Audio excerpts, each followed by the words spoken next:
Hello, crackers. Welcome back to the Blackbird Podcast. I hope you're all good, all well, all happy. I come to you today on this Sunday morning, a very early Sunday morning, and it's kind of windy outside. I hope we don't get too much interference, but this fucking sardine can is just picks up on everything, you know? And I don't want to be screaming over anything.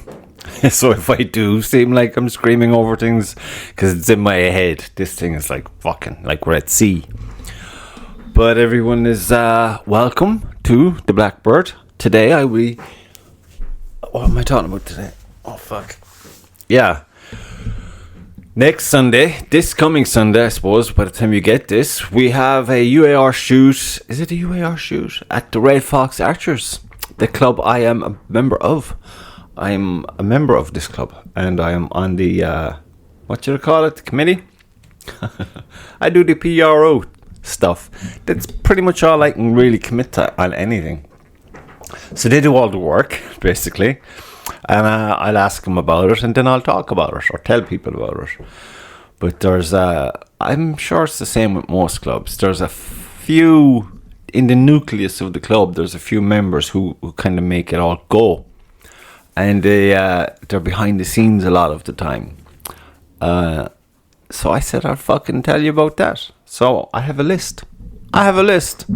Red Fox Archers list of those who make the machine go, who make the shoots possible, who do all the paperwork, who do all the streaming and all of that stuff and the targets. I'll be honest, I'm too far away to be fucking zipping over there for the odd hour here and there, and I have too much crazy going on. So that's what I try to get to when I can, which is seldom and rare. But look, I'll be thinking about them. I'll be talking about them. So that's where I be. But the folks behind all the busy, we'll start with Geraldine Nolan. Geraldine, she usually ropes in her daughters and her husband. And they get lots done. They do a lot of stuff. They do so much stuff. And they're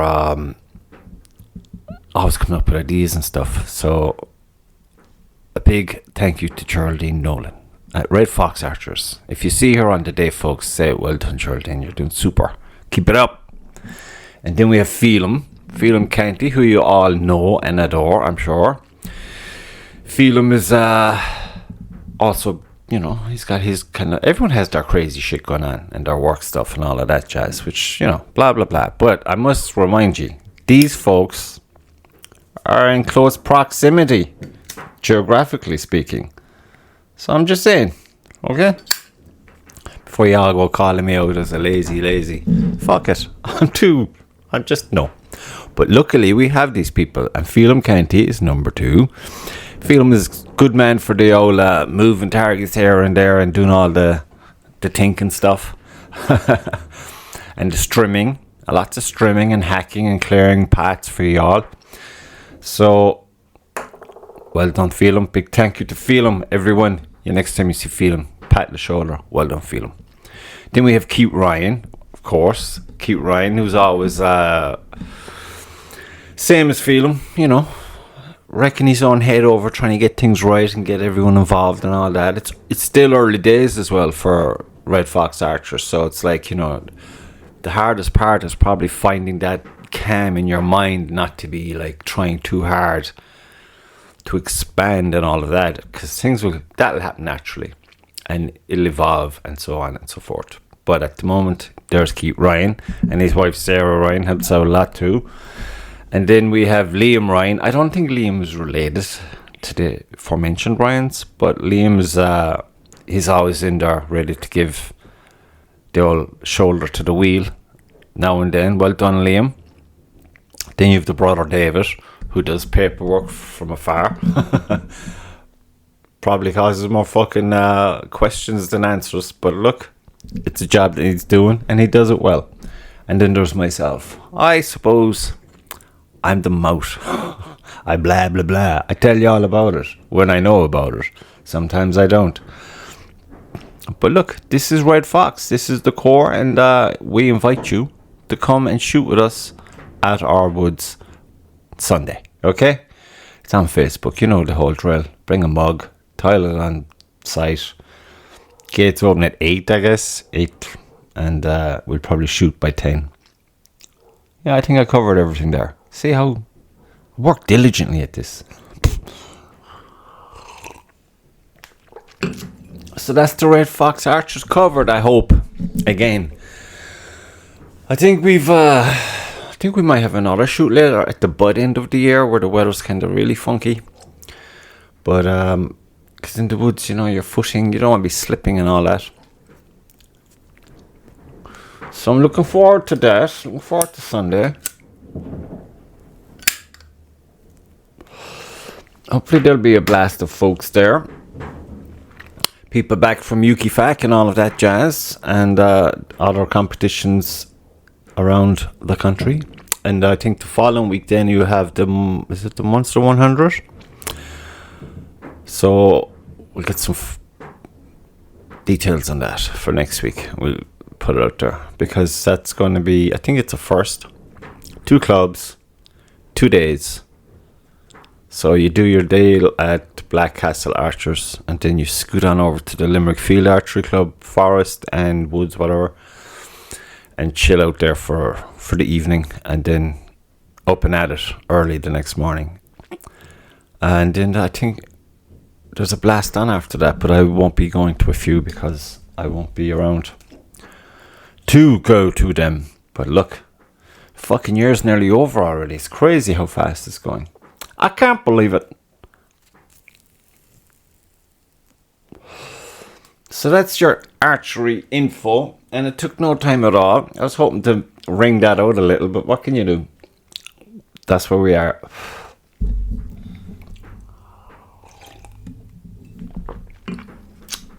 So, so Munster 100 will be the following week, and we'll have a chat about that in due course. And any artists out there, any fucking creatives out there, because I started painting again. I put a thing up on the, it's fun painting, it's not like, the Sistine fucking Chapel. But for me, it's like a momentous occasion because it's the first one I've finished in a while. And it's kind of put the buzz back in. So I've got like 2 there that I'm working on. One I'm reworking because it's very big, but it's very dark. And I know I'm a bit of a hypocrite because I've been saying on numerous occasions you should never doctor an older painting that you have in your studio for whatever reason. But then I said, shut the fuck up. Look at it, it's dark. I looked at it, it's a big horse. And its position it's all fucked up. I mean, position-wise and stuff. But I like the head and the horse. I like. There's something about the horse I like a lot about the horse. So I'm just gonna funk it up a little, brighten it up a little. And again, it's just another step in getting into the studio and getting at it, getting painting. I was in here yesterday now, and I had company. I had Sebastian finishing off his Titanic, and Junior doing, I don't know what he was doing, charcoal drawings. And I was trying, for the love of God, to focus, and it was just impossible. So shortly I will be painting, and I will be working on my very large painting. And my not so, well, I suppose it's large. So I'm working on them. And what have I written down here? Yeah. Oh yeah, I've just got to sign the new one. Because I used to sign them terribly. I'd be just fucking messy, big, and you could barely read the fucking thing. So now how I sign the painting going forward is I'll just get like a sheet and I'll bring it down and I'll just give myself a nice kind of section of the canvas and I'll sign. Maybe it's got a name. If it's got a name, I'll name it and put my name to it. And on the back then you write in the whole like dates and shit like that and sign it again on the back canvas and kick on, hopefully get a few done and get some momentum going. I have a bunch of canvases prepped, so yeah, just be disciplined. The hardest one is the first one, finishing the first one.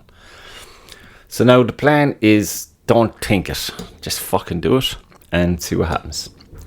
And that's what I shall be doing, and I shall annoy you all with the images as we go, as we proceed. And that is that.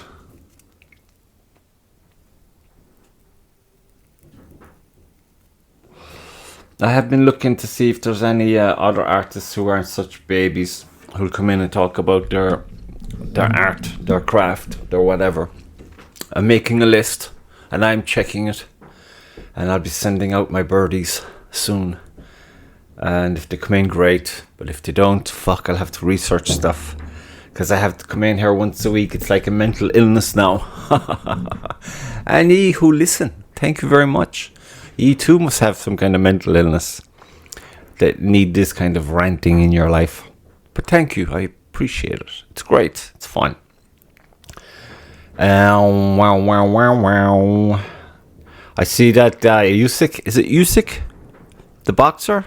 I saw newsreels this morning of his 5th round victory. Lad, he gave that boy a beating. I mean, he knocked him out fucking hard. That was like a parent beating a child in the 80s. It was just, fuck, what did you do wrong? I felt sorry for your man, because I remember when he beat, is it AJ? Now AJ was not Usyk now, the guy Usyk beat. It's like the media give them this fucking false reality that they're better than they actually are. It's always the case. Even with the English football team, when it comes to European championships or World Cups, they really fucking get carried away. And then certain individuals start believing their own fucking media. And then it's not good. I mean, that lad last night got some slap of reality. He didn't even come out for his press conference afterwards, I believe. Probably still in the room thinking, what happened? But that Usyk is a funny fucking guy. He's a very funny character. And he's a fucking dinger of a boxer. I saw him being asked about, what were they asking him? Not what's your inspiration, but what's your motivation, or something like this. And he's like, motivation? No motivation. It's discipline. I was like, fuck. I knew it. I knew it would be discipline. Discipline is like a stuttery road for most. But yeah, he's right. Be your own inspiration. Just do it. Easier said than done, buddy. That's why he's the world champion.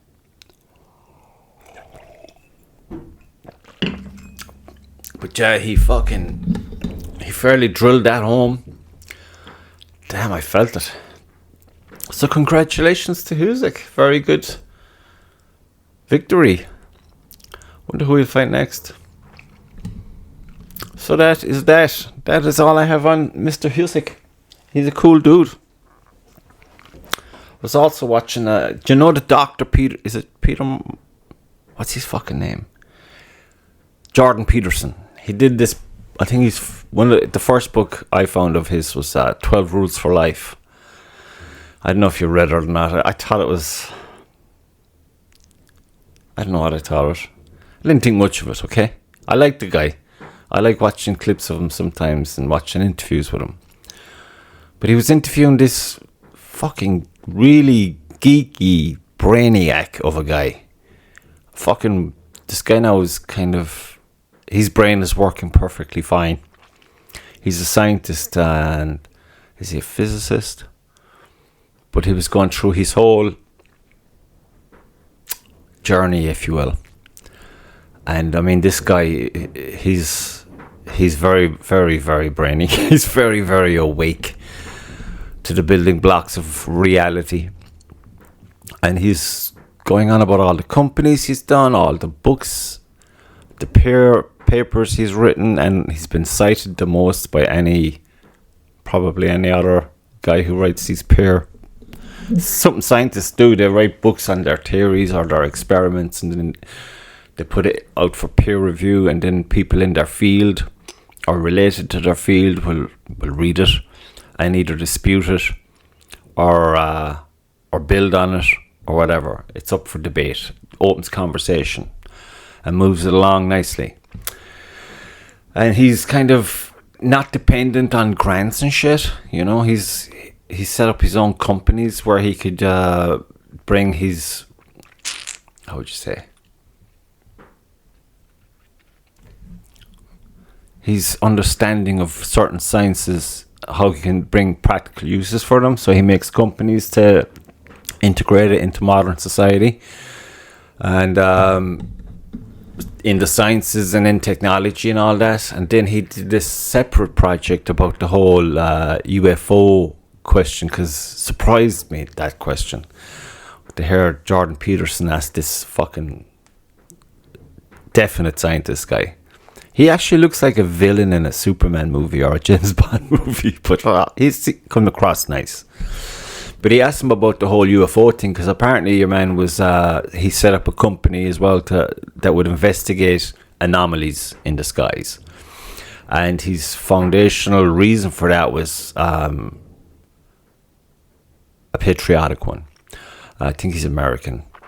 But yeah, he was going on about, remember all those fucking sightings in America earlier in the year in New Jersey and the like? He said that they had a team there with all this fucking equipment. They're independent of government and military and all that. These guys are just scientists doing their thing. Legitimate. You know, get the fucking data, review the data, and then try to come up with what the fuck, explain the data.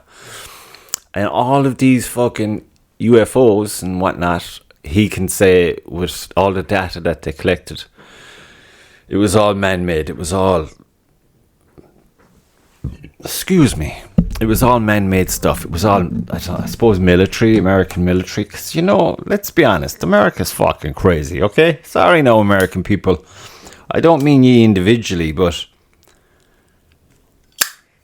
you're fucking, I know, is it your government or what, but they're fucking crazy, okay? Everything is just, they're mad for fucking wars and shit. I suppose to keep dominance. It's, you know, if you have an empire and you want to just keep it status quo, you want to be the top dog. And I mean, sometimes it's scary, like when you see all the military bases they have across the globe or the world, the way they have indoctrinated schools, philosophies, their hand is in everything, like. So it's, I used to have this mad passion to move to America and go for the American dream and see what would happen, but it's like the more you become aware of the place and the infrastructure and the governing of the place, you're like, fuck that. It's like, no, don't want to go anywhere near that. I don't know, it's just, it's too corrupted or something. Morally, definitely. But I still love a lot. I mean, American music, love American music. American movies, there's lots of them I love. There's a lot about America I love. I still love today. It's like you won't let these administrators fuck that up for you. Same with Ireland. There's so much about Ireland to be in love with. And, you know, if you just go and look and find and see, it's there. It's there for, if you go looking for positive, you find positive. If you go looking for negative, you find negative. It really is a choice. It's the balance of life, you know, dark and light, night and day, all of this, good and bad. So, yeah, I was saying, yeah, I'm not going there. I'm not even going to try. But I do still have a very healthy appreciation of America and American people, because they do, against all odds sometimes, just fucking, they believe in the dream so hard that they just break themselves off of it. And there's fucking, they've great, what's the word I would say? There's a bravery there, of course. But fuck it, I don't know. I'd have to do an in-depth fucking chat with someone about that, because it's still very interesting to me. I'd also like to do in-depth chats with the whole China situation, not the political, but the whole country, and Japan. I used to love Japan, still love Japan, the whole samurai and all of that jazz, the history of it. I'd say that really affected my colouring in the art world back in the day when I got into all the Japanese prints and the Chinese prints. They're fantastic. And yeah, they're still kind of, there's a mystery to them that is still same. There is a mystery to America as well in certain aspects. Although you could say there's a mystery to the whole fucking world that we live in, our perceived reality. Here we go.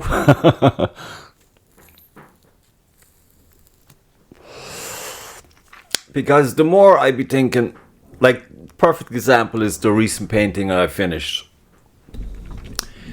You know, you just you go scribble on the canvas, and you just don't think. You're just open to an idea of painting. You're just saying, I'm ready.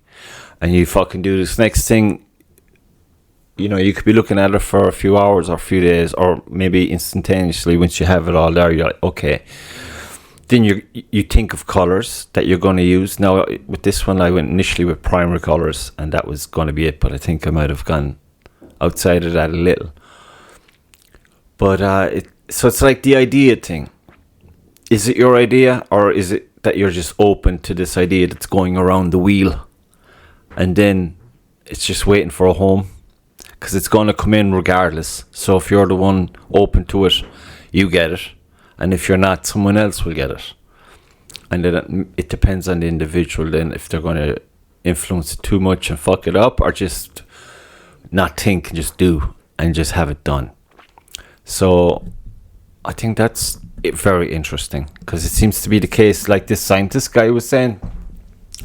When he came up with an idea for X, Y, and Z, he'd be saying, right, I'd look at the objective that I have, what I want to achieve, and he said, how am I going to figure that out? So he look at all the information that came before him, and he said, I can't figure it out.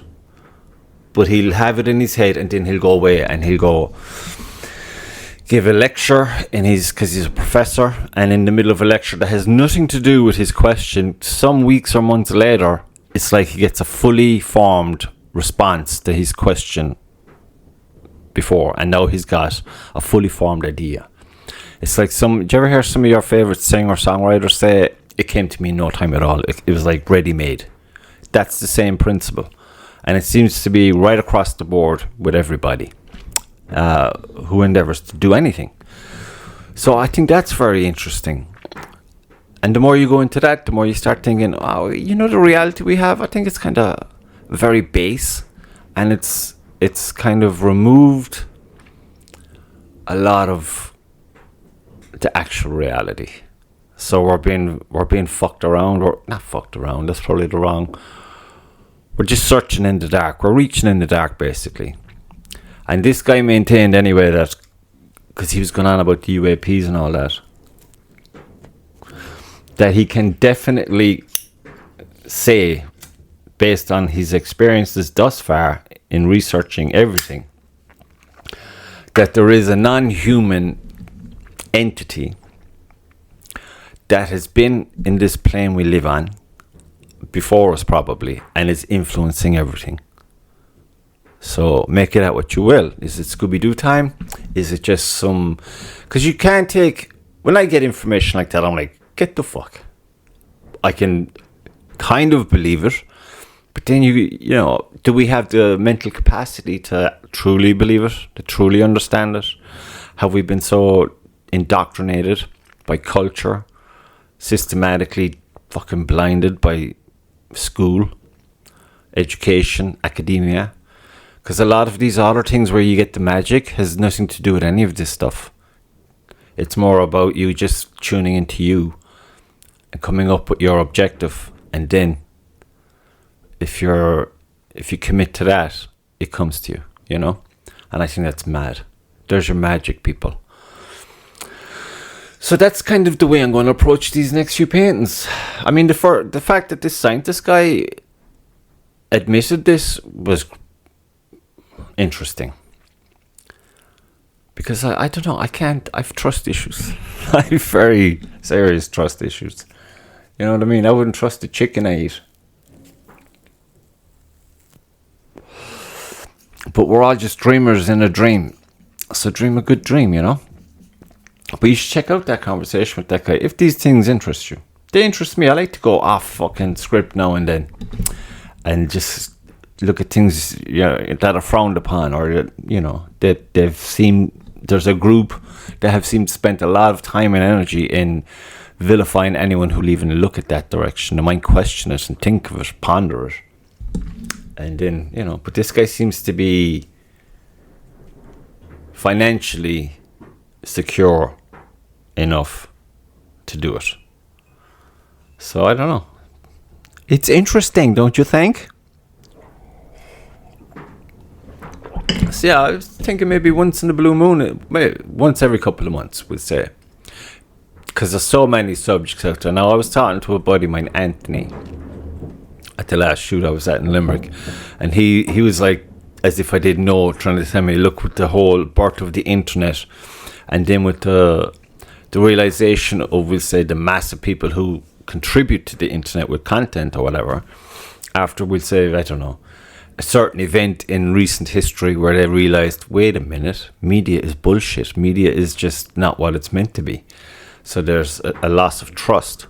So they all start doing their own digging, and most of them aren't qualified, we'll say, to be able to get the information, quantify it then into something that is tangible and evidence-based.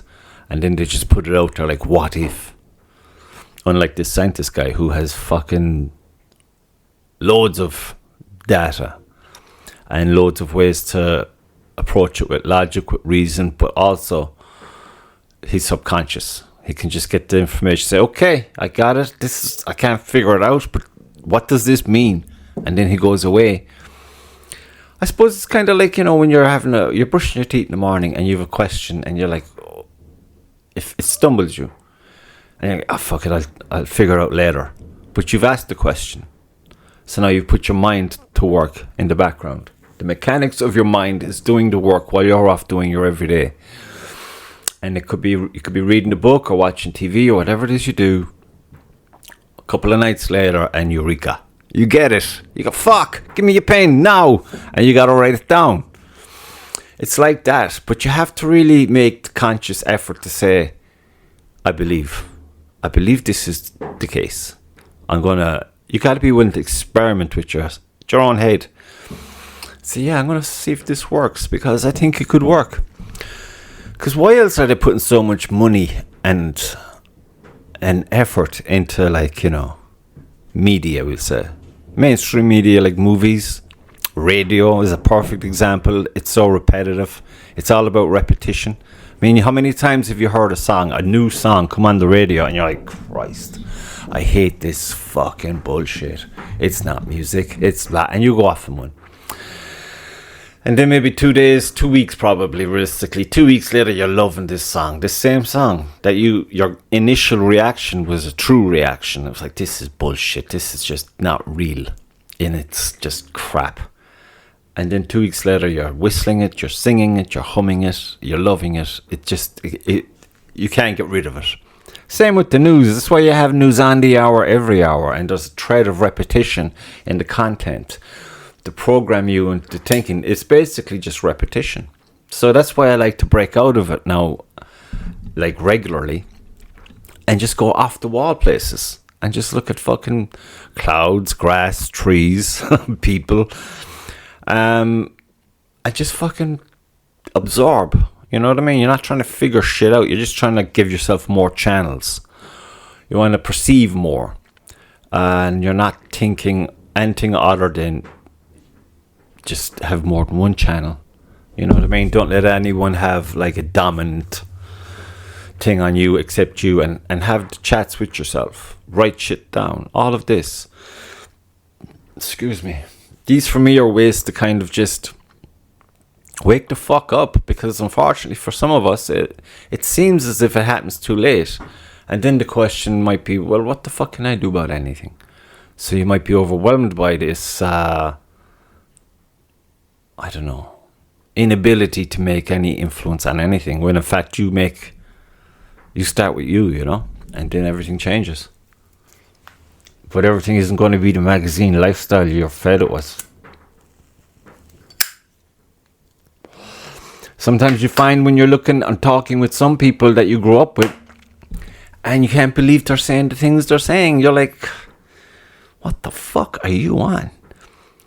It just blows my mind sometimes. But you can't be like, attacking them or fucking lambasting them. You just got to be there, listen to them, and just say, oh, that's nice, move on. But it makes you more aware then. It's like it makes it more concrete to you. It's your evidence if you needed any. And that's why I'd like to say that's why I started painting, but I don't know why I started painting. All I know is I need to be painting. If I'm not painting, it used to be painting and music. If I wasn't doing these two things, I wouldn't be very pleasant to be around. It's just this constant surge of get it out of you.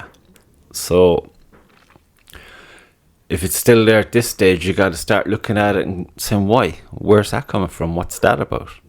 And every time I go online and I'm looking for artists, everyone's painting the same fucking thing. It's like there's, the whole boy band format. To get rid of the rock bands, we need boy bands that we can control. And some would argue a lot of the rock bands were glorified boy bands to begin with. But, the idea is still relevant. It's still a good example. Same with the art world, everyone just wants to say, okay, because they've been driven to think that get your fucking passion and make it your business, which is probably the worst fucking thing you can do. Because you'll hate your passion. You'll hate your fucking peace. You won't have any peace. It'll just be fucking ruined. Especially when I believe there was a collected effort to attack anything that's truly good, truly beautiful, truly, raising questions and all that. For the longest time I thought this. But now it's like I divorced it. I've no longer any interest in trying to paint what will do whatever. Now it's basically, okay, ask the question from your own little universe perspective and see what comes up. It's like you're on an adventure. So I'm looking forward to see what will come of it, what will be on the canvas. And I know there's people thinking, I know nothing about art. I don't know anything about art. That's because the art world is the enemy, in my opinion. It's the fucking enemy. And it's been for the longest time, since the Mona Lisa went on tour back in the day. It went on a world tour. And some con men saw how people reacted to this, and they thought, okay, that's where we can make a bob. And off they went and corrupted the whole fucking thing. So if you're going to do your paintings or your music, do it for you and you alone.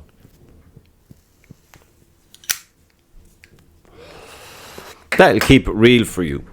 As real as you can comprehend and feel, and you just know that it's right. Instinctively, you know what this is true. So there you go. There's my rant for today, folks. And I hope to see you next week at the fucking Red Fox Archers. You can say hello. Let's get a fucking thing ready for that, actually. A bag. Not a bag. Fucking, Because we have raffles there. Raffles are there. They're very handy for the little clubs. For all the clubs. Nice way to make a few extra quid for those extra. Those targets are expensive, like. The animal targets.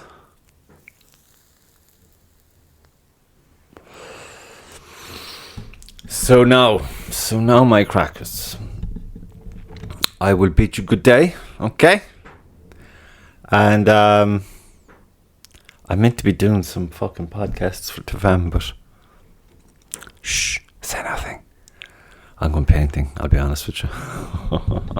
Okay, till next time. Thank you for listening. Thank you for watching. I hope you feel more talented in yourself because of it. And I'll see you next time.